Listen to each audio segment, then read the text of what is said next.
Эки хүннің мендесівлі хүнділу телекоррупчилер. Здравствуйте, уважаемые телезрители. Меня зовут Мангуш Чечена Айырсанаевна. Я заведующая отделом археологии Национального музея Республики Тыва. 1 ноября мы отмечаем День тувинского языка. И я хотела бы вам рассказать об его образовании. Тувинский язык является тюркским языком. У нас в Национальном музее хранятся каменные стелы с руническими надписями, так как в VI веке нашей эры наши предки, тюрки, они создали свою письменность, древнетюркскую руническую письменность. И эта письменность, она пользовалась до XIII века. Этой письменностью пользовались древние кыргызы. Те памятники, которые хранятся у нас в музее, они относятся именно к древнекыргызскому периоду, IX-XI векам нашей эры. Эта письменность, она утеряна в XIII веке, поскольку в это время Тува заселена монголами, и среди образованных людей уже были люди, которые знали старомонгольскую письменность.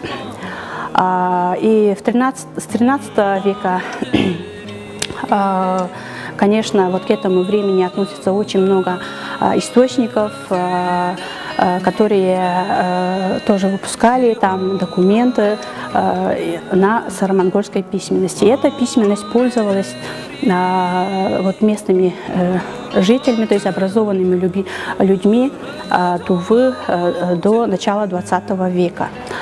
Все газеты, журналы выпускались на старомонгольской письменности. Образованные люди – это писатели, руководители, многие люди, из них еще и ламы, которые получили образование в буддийских монастырях на территории Тувы. Самый крупный монастырь в Дузунхемском Кажуне – это Верхнечаданский монастырь Үстү-Куре.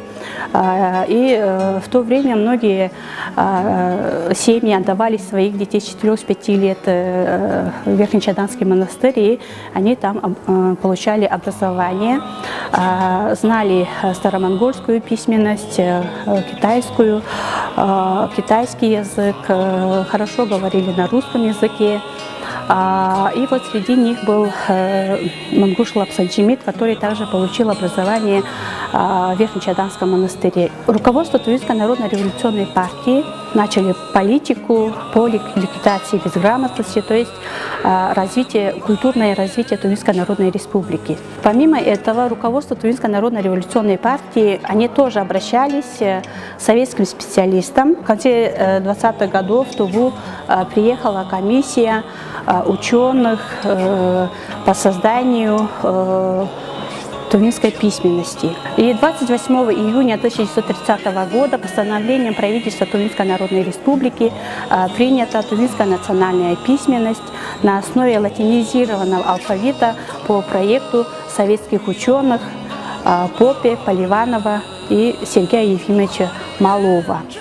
И в 1943 году Тува переходит уже к новой письменности на основе русской графики кириллицы.